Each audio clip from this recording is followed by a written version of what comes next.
네, 할렐루야. 이렇게 비가 많이 오는 날 옷이 젖고 발이 젖는 수고를 하시면서도 이 수요 예배에 함께하고 계신 우리 수지산성 가족 여러분을 예수님의 이름으로 환영하고 축복합니다. 여러분 혹시 그 300이라는 영화를 아시나요? 네, 제가 20대 때 굉장히 그 액션 영화의 한 획을 그은 영화였는데 주전 480년경에 그리스의 스파르타 국왕인 레오니다스 왕과 그의 300명의 군사들이 페르시아의 크세르크세스 황제가 이끄는 그 대군에 대항하다가 전사했던 테르모필레 협곡 전투를 그린 영화입니다. 크세르크세스는 우리에게는 아하수에로로 또 에스더의 남편으로도 더 잘 알려져 있는 왕이죠. 이 테르모필레 전투는 에스더가 왕비가 되기 1년 전의 사건으로 알려져 있습니다. 이 300이란 영화는 스파르타인들의 용맹함을 굉장히 과장되게 잘 표현한 영화인데요. 이 영화의 소재가 된 실제 역사에서도 레오니다스 왕과 300명의 스파르타 군사들은 최소 9만 명에서 최대 80만 명으로 추산되는 페르시아군에 굴하지 않고 끝까지 용맹하게 싸웠다고 합니다. 하지만 아무리 레오니다스 왕과 그를 따르는 그 300명의 용사들이 용맹하게 싸웠다 할지라도 결국 페르시아군에게 패배하고 전부 전사했죠.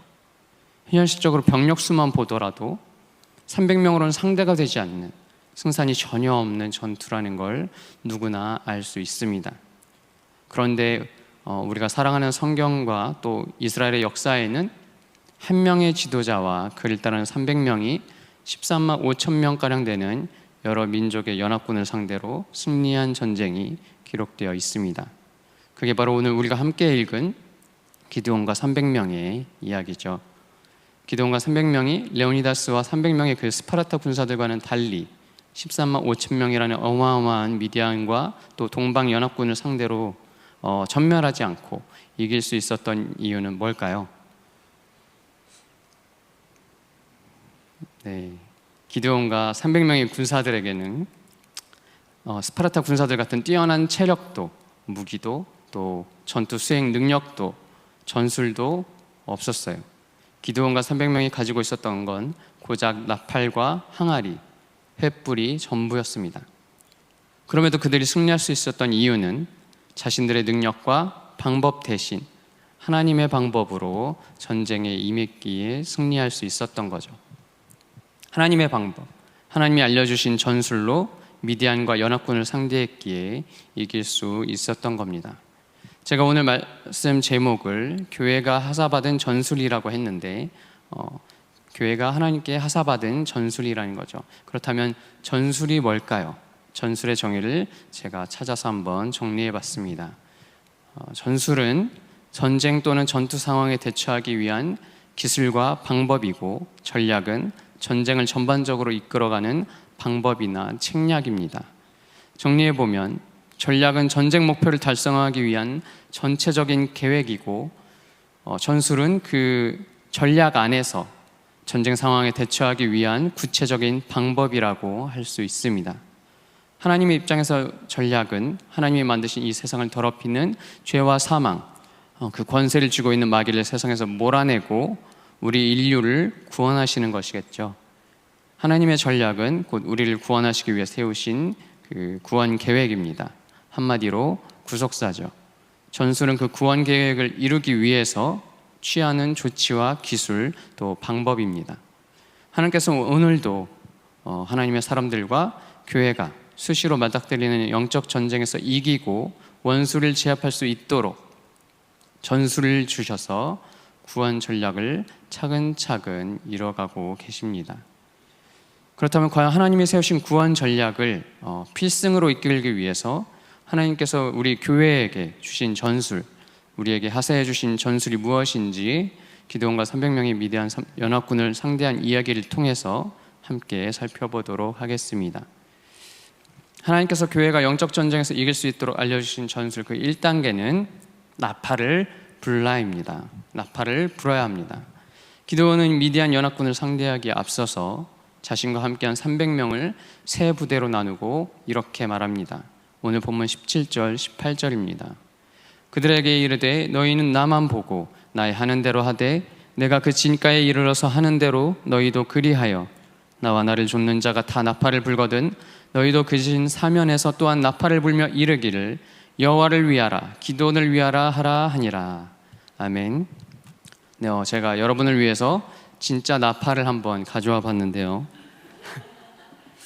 혹시 보셨을지 모르겠어요. 이거는 새로운 나팔입니다. 이게 정말로 그 순양의 뿔로 만든 양각 나팔이에요. 히브리어로 쇼파르라고 하는데 성경에서 나팔을 지칭하는 단어가 하초체라와 쇼파르 또 요벨 이렇게 세 가지입니다. 하초체라는 은으로 두드려서 만든 길고 곱게 뻗은 형태의 나팔이고 쇼파르와 요벨은 이렇게 양뿔을 잘라 만든 나팔을 지칭하는 말입니다. 이 나팔은 제가 예전에 이스라엘에 갔을 때 직접 공수해 온 거예요.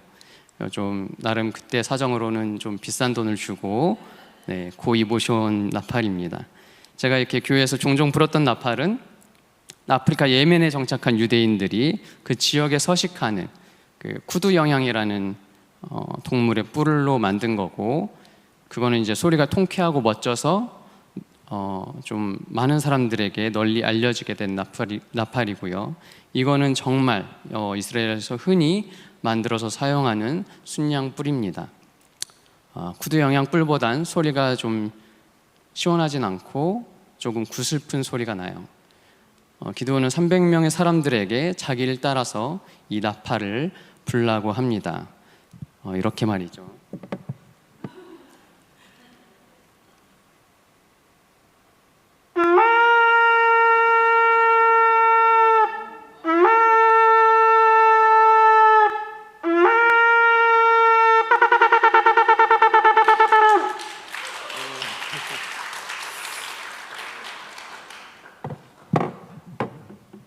힘듭니다.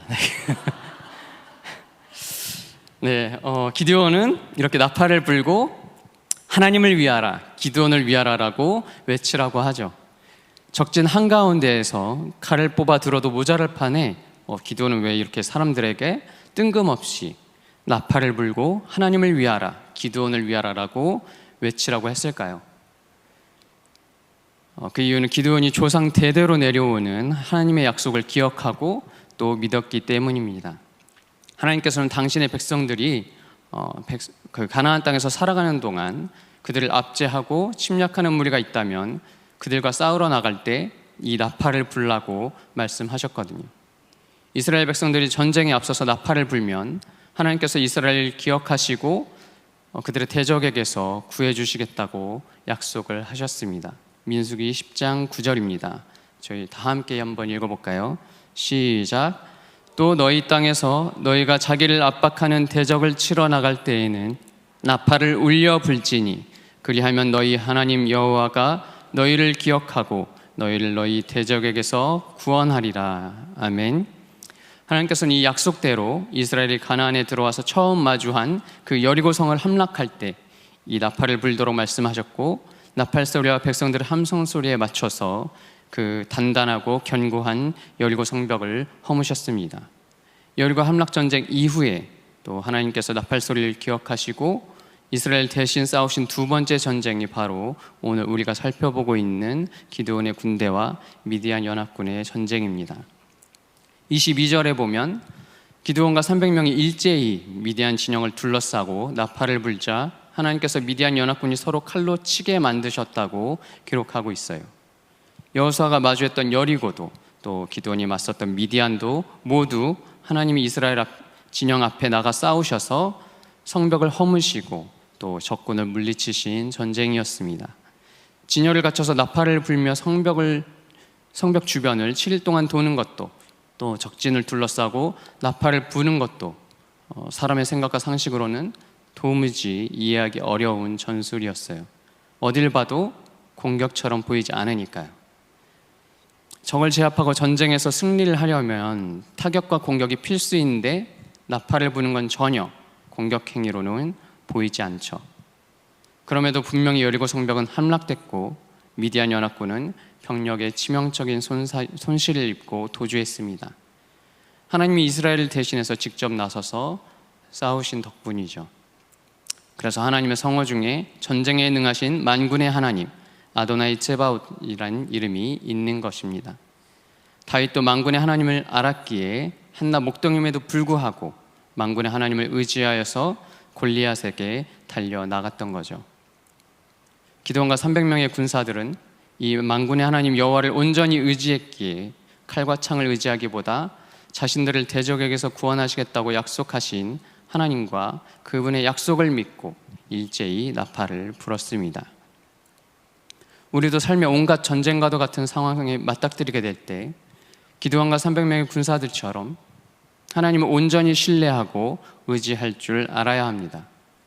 우리 삶의 위기와 고난에서 구원받는 길은 오직 하나님께만 있다는 사실을 인정하고 고백하며 하나님께 순종할 줄 알아야 우리 삶의 전쟁에서 이길 수 있습니다.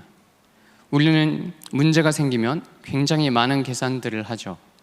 우리가 가진 방법과 수단들로 어떻게든 문제를 해결하고 위기와 고난을 벗어나 보려고 많은 시도를 하곤 합니다. 마음이 급해지고 절박해지면 미디안에 시달렸던 이스라엘 백성들처럼 하나님께 부르짖기도 하고요. 그런데 그 부르짖음 속에서 우리가 정말 해야 하는 건 하나님이 우리의 왕이시며 우리가 처한 이 전쟁은 하나님의 것이고 하나님만이 우리를 구해주실 수 있다고 분명하게 고백하며 하나님만 의지하는 겁니다. 그렇게 할 때 하나님께서 우리의 부르짖음을 들으시고 우리를 위해 친히 싸워주셔서 길을 열어주시고 구원을 베풀어 주실 겁니다. 우리가 하나님이 아닌 우리의 방법과 수단으로 세상과 사람들을 의지하면 반드시 실망하게 될 테지만 하나님만 의지하면 하나님께서 세상 사람들을 통해 역사하셔서 놀라운 구원과 승리를 경험하게 됩니다. 하나님만을 왕으로 모시겠다는 결단의 나팔과 함께 삶에 들이닥친 전쟁을 하나님을 앞세워서 통과해 나가는 우리 수지산성 가족 여러분이 되시기를 소망합니다. 그런데 우리를 괴롭히는 이 삶의 문제와 고난 속에서 승리하기 위해서 하나님을 온전히 의지하려면 이 다음 2단계 전술을 실행에 옮겨야 합니다. 하나님께서 우리에게 알려주신 전술 2단계는 항아리를 깨뜨리라는 겁니다. 우리는 항아리를 깨뜨려야 합니다. 기드온은 미디안 연합군 진영에 나팔을 분 다음에 항아리를 깨뜨렸습니다. 19절입니다. 기드온과 그들을 쫓은 100명이 이경초의 진가에 이른즉 번병에 채번할 때라 나팔을 불며 손에 가졌던 항아리를 부수니라. 아멘. 기드온은 이렇게 300명을 세 무리로 나눈 뒤에 100명과 함께 야밤에 미디안 연합군들이 보초를 교대할 때 나팔을 불고 그 다음에는 항아리를 깨뜨렸습니다. 이번엔 제가 이 항아리를 직접 보여드리려고 또 이렇게 가져와 봤습니다. 네, 이렇게 그때 당시에 항아리의 모양을 하고 있진 않겠지만 정확히 이렇게 생기진 않았겠죠. 그래도 아마도 그때 당시에 썼던 그 항아리도 이런 깨기 쉬운 토기로 된 항아리지 않았을까 싶습니다. 제가 오전에는 이렇게 이 항아리를 선물로 내놓고 퀴즈를 냈는데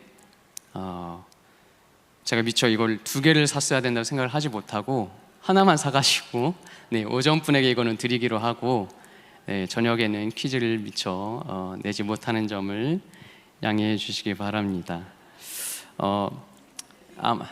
퀴즈만요. 네. 갑자기 또 퀴즈를 내라고 하시니까 당황스러운데 퀴즈를 내자면 기드온과 이 300명의 용사들이 나팔을 잡았던 손은 어느 쪽 손일까요? 손 들고 얘기해 주세요. 아무도 정답을 모르시나요? 성경에 오늘 본문에 다 써 있는데 네. 오늘 본문에 다 써 있습니다. 네, 이미 시간을 초과했고 답은 오른손입니다. 네, 우리 교회는 애국교회니까 오른손. 네, 아마도 이 항아리를 기드온과 그 300명이 깰 때는 오른손에 든 나팔로 이렇게 내리치거나 아니면 이 항아리를 바닥에 강하게 내리쳐서 깨뜨리지 않았을까 예상이 됩니다. 기드온을 따라간 100명에 이어서 다른 200명의 군사들도 기드온을 따라 이 항아리를 깨뜨렸죠.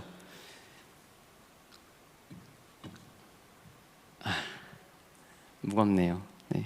이 또한 전혀 공격으로 보이지 않는, 우리 생각으로는 절대 이해할 수 없는 전술이었어요. 그럼에도 불구하고 기드온을 비롯해서 300명의 이 군사들은 일체의 의문이나 망설임 없이 항아리를 깨뜨렸습니다. 그렇다면 오늘 우리가 삶의 전쟁에서 승리하기 위해서 깨뜨려야 할 항아리는 어떤 걸까요? 바로 자아라는 항아리를 깨뜨려야 합니다.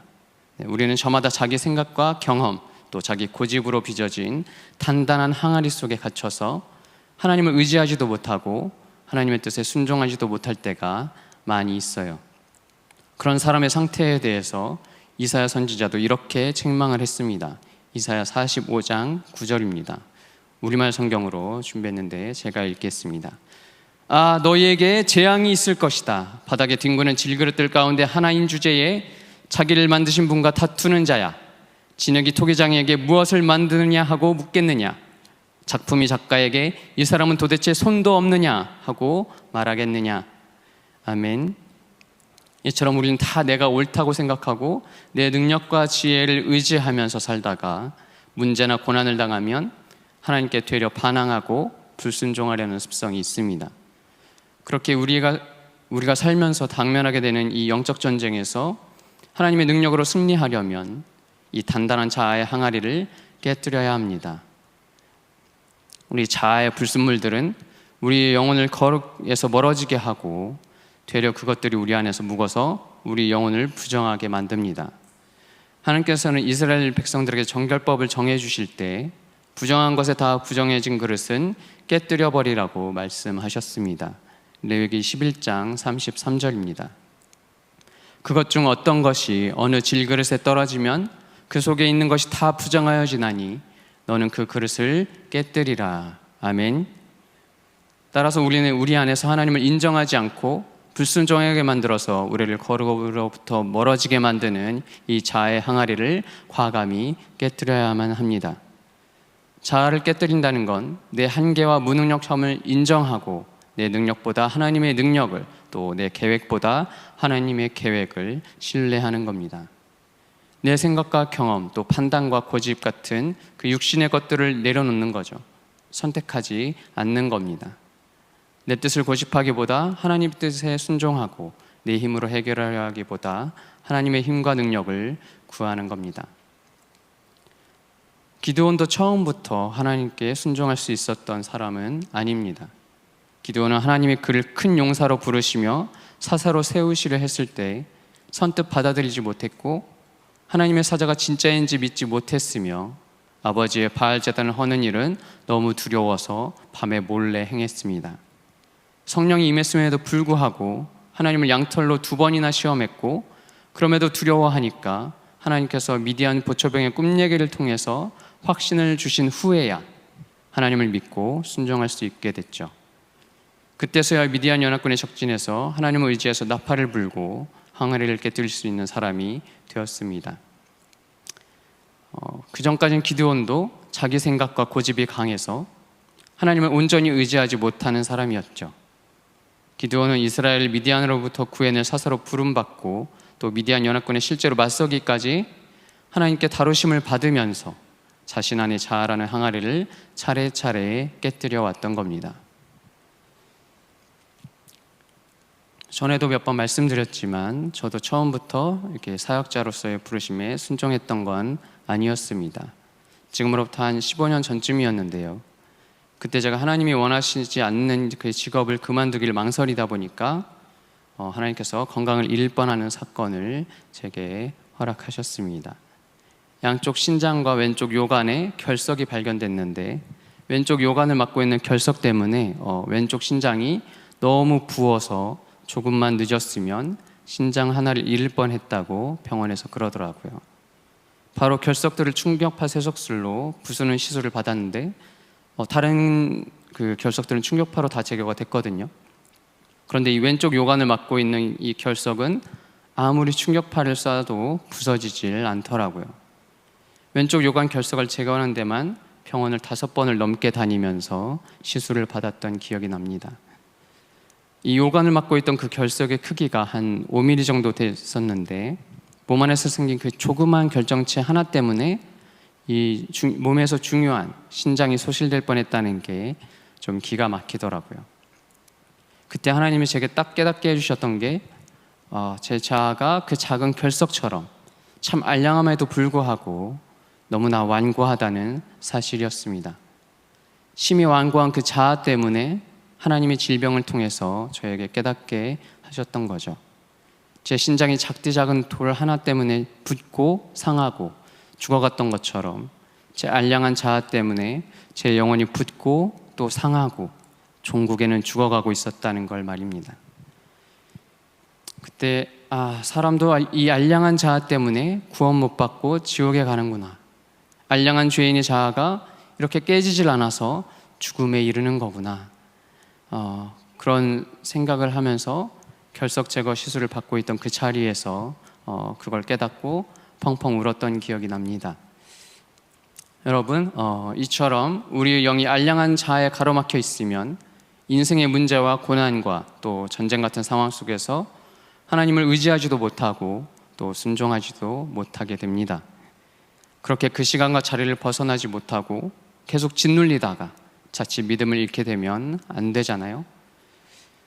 우리가 자아의 항아리를 깨뜨리고 또 하나님을 의지하기로 결단하며 나아가기 시작하면 질그릇 같은 우리를 하나님께서 예수님의 형상으로 빚어가기 시작하십니다. 하나님의 손 안에서 우리가 예수님의 형상으로 빚어져 갈 때 우리는 그 어떤 고난과 전쟁이 우리를 덮쳐와도 굴하지 않고 이겨낼 수 있게 됩니다. 바울 사도도 이에 대해서 이렇게 증거했습니다. 고린도서 4장 7절부터 10절입니다. 우리 다 함께 한번 읽어볼까요? 시작. 우리가 이 보배를 질그릇에 가졌으니 이는 능력의 심이 큰 것이 하나님께 있고 우리에게 있지 아니함을 알게 하려 함이라. 우리가 사방으로 우겨쌈을 당하여도 쌓이지 아니하며 답답한 일을 당하여도 낙심하지 아니하며 핍박을 받아도 버림받지 아니하며 거꾸러뜨림을 당하여도 망하지 아니하고 우리가 항상 예수 죽인 것을 몸에 짊어짐은 예수의 생명도 우리 몸에 나타나게 하려 함이라. 아멘. 질그릇처럼 알량한 자아의 항아리가 깨지고 그 안에 예수 그리스도를 품게 되는 것이야말로 우리가 미디안 같은 세상을 상대로 승리하는 길이라 믿습니다.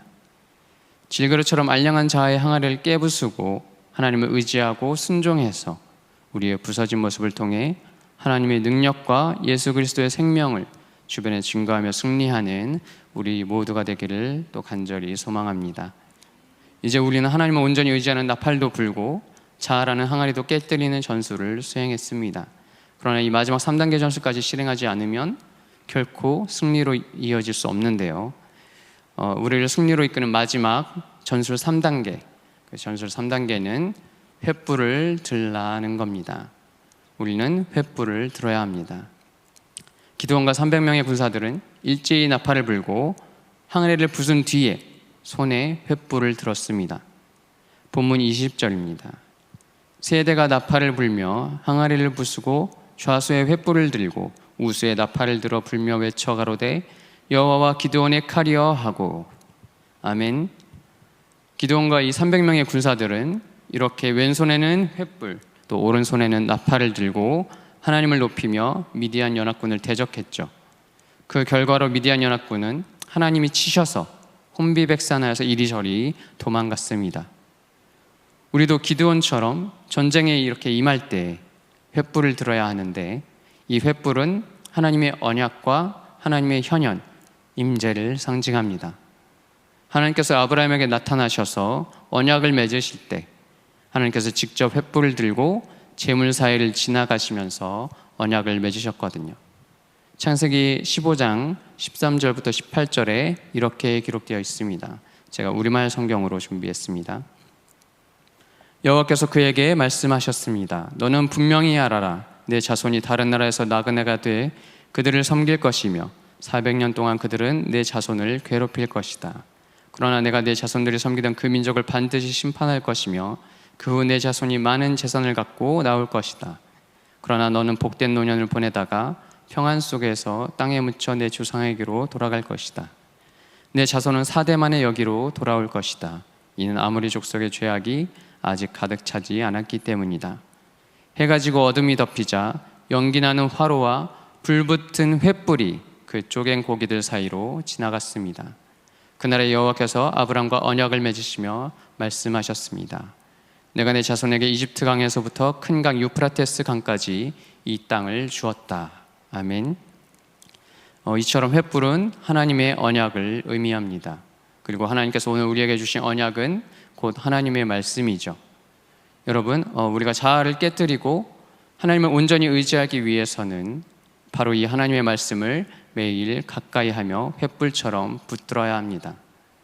우리가 날마다 말씀을 붙들고 살아갈 때 마치 횃불이 어둠을 밝히듯이 말씀이 우리의 자아의 깊은 곳에 숨어있는 죄를 비추고 우리가 그 죄에서 돌이켜서 거룩하게 살아갈 길을 알게 해줄 겁니다. 바울 사도가 이렇게 증거했습니다. 고린도후서 4장 6절입니다. 어두운 데서 빛이 비치리라 하시던 그 하나님께서 예수 그리스도의 얼굴에 있는 하나님의 영광을 아는 빛을 우리 마음에 비추셨느니라. 아멘. 그렇게 우리가 말씀을 읽고 묵상하며 순종할 때 우리는 하나님 아버지의 뜻을 분별하고 하나님의 능력으로 승리하는 삶을 살아갈 수 있게 됩니다. 우리의 자아는 말씀을 통해 부서지고 예수님의 형상을 따라서 거룩한 성품으로 변화되어 갈 테니까요. 안타깝게도 죄인인 우리는 하나님의 말씀을 매일 읽지 않고서는 우리의 자아를 깨뜨리는 게 불가능합니다. 하루라도 말씀을 보지 않으면 우리는 죄인의 생각과 습성으로 되돌아가 버립니다. 목사로 이 자리에 서 있는 저조차도 예외가 아니에요. 저도 하루에 말씀 한 절, 한 장이라도 보지 않으면 금세 세상 사람들과 다를 바 없는 생각과 판단, 또 염려와 두려움들로 하루를 채우게 됩니다. 그런 우리의 생각과 또 경험, 또 판단과 고집들은 오직 말씀의 불빛으로만 볼 수 있고 깨뜨릴 수 있습니다. 말씀에는 우리의 영혼에 묻은 부정한 것들을 태워 정결케 하고 우리의 마음을 새롭게 하는 능력이 있어요. 말씀을 통해 우리는 하나님 아버지의 마음을 알게 되고 하나님만 온전히 의지하며 아버지의 뜻에 순종할 수 있는 힘을 얻을 수 있습니다. 그렇게 우리는 매일 하나님의 말씀을 읽고 또 묵상하며 말씀으로 거룩해져 가야 하는 거죠. 우리가 이렇게 횃불처럼 우리 하나님의 말씀을 붙들고 또 우리 자아를 깨뜨리고 하나님만 온전히 의지할 수 있게 해주는 게 어떤 게 있을까요? 너무 조용한데 다들 아시면서 그냥 멋쩍어서 대답 안 하시는 거죠? 네. 이 모든 3단계의 전술, 하나님만 의지하는 결단의 나팔을 불고 자아의 항아리를 깨뜨리고 말씀의 횃불을 붙들며 살아가게 해주는 이 3가지 전술의 모범 규범이 바로 큐티입니다. 네, 큐티만큼 좋은 게 없어요. 특별히 우리 교회는 이 큐티인이라는 교재를 통해서 날마다 큐티를 해나가고 있는데 이게 우리 삶을 승리로 이끌어주는 3단계 전술을 가장 잘 담고 있는 모범 전술 규범입니다. 이 큐티인을 항상 가까이 하시고 날마다 큐티를 하시면서 말씀을 통해서 우리 모두 자기 죄를 보며 우리 자아를 깨뜨리고 하나님만 의지하면서 나아갈 때 우리는 이 세상에서 마주하게 될 모든 전쟁과 같은 상황 속에서 정말로 하나님이 주시는 승리를 경험하고 누리는 그런 삶을 살 수 있게 되리라고 믿습니다. 말씀을 붙들고 살아갈 때 우리는 하나님의 빛을 이 세상에 비추는 밝고 뜨거운 횃불과도 같은 하나님의 용사들이 될 겁니다. 이사야 선지자가 우리에게 이렇게 권면하고 있습니다. 이사야 60장 1절입니다. 다 함께 읽어볼까요? 시작. 일어나라, 빛을 발하라. 이는 내 빛이 이를 얻고 여호와의 영광이 내 위에 임하였음이니라. 아멘. 사랑하는 수지산성 가족 여러분, 오늘 우리는 교회가 하사받은 전술 이 3가지를 살펴봤습니다. 1단계 전술, 결단의 나팔을 불어 하나님 한 분만 온전히 의지하고 2단계 전술, 자아의 항아리를 깨뜨려서 하나님을 온전히 의지할 수 있도록 준비하고, 또 3단계 전술, 말씀의 횃불을 붙들면서 하나님의 말씀으로 거룩해지는 것, 이 3단계의 전술을 우리가 삶 속에 잘 실천하고 적용할 때 우리는 삶의 모든 전쟁에서 승리할 수 있습니다. 기드온과 300명의 군사들이 그랬던 것처럼 불리하고 승산이 전혀 없는 상황에 놓인다 할지라도 이 3단계 전술로 싸울 수 있게 해주는 큐티를 통해서 놀라운 하나님의 능력과 구원을 경험하며 승리를 거둘 수 있어요. 혹시 지금 여러분의 삶에 여러분을 짓누르는 문제나 고난, 또 아픔이 있는 분이 계신가요? 그렇다면 오늘 알게 된 이 3가지 전술이 담긴 큐티를 매일매일 잊지 않고 붙들고 나가시기를 권면드립니다. 하나님만 온전히 의지하겠다는 결단의 나팔을 불면서 하나님께 부르짖고, 또 자아의 항아리를 깨뜨려서 내 죄를 보고 횃불과 같은 하나님의 말씀을 붙들고 그렇게 매일 거룩한 삶을 살아갈 때 하나님께서 친히 우리의 삶에 놀라운 승리를 안겨주실 겁니다. 오늘 본문을 보면 고작 300명이 여러 민족의 연합군 13만 5천 명을 대적해 물리쳤죠. 300명, 우리 교회 제적수와 비슷한 인원이라고 생각합니다. 우리 교회 제적수가 400명 내외 정도인 걸로 알고 있는데 맞을까요, 목사님? 네, 500명이면 기존의 그 군사들의 약 2배에 달하는 인원이네요. 이렇게 성경에서 300명이 13만 5천 명을 물리쳤다면 우리 500명 정도 된 이 한 교회가 나라의 이 위기의 운명을 바꿀 수도 있겠죠. 하나님이 함께 하시면 충분히 가능합니다. 여러분 정말 그럴 거라고 믿고 계신가요? 네, 제가 설교문에는 우리가 여기서 실패한다고 써있는데 대답을 다들 안 하실 거라고 예측을 해서 우리 성공했습니다. 우리가 하나님이 함께 하시는 가운데 큐티를 통해서 한마음이 되고 연합해 순종해 나간다면 충분히 우리 한 교회가 이 지역을 변화시키고 이 나라의 운명을 변화시킬 수 있으리라고 믿습니다. 이 3단계의 전술이 담긴 큐티를 통해서 우리 각자의 삶이 변화되고 우리 교회가 세상 가운데 살아계신 하나님을 증거하며 또 하나님의 영광을 드러내는 교회가 되기를 간절히 소망합니다.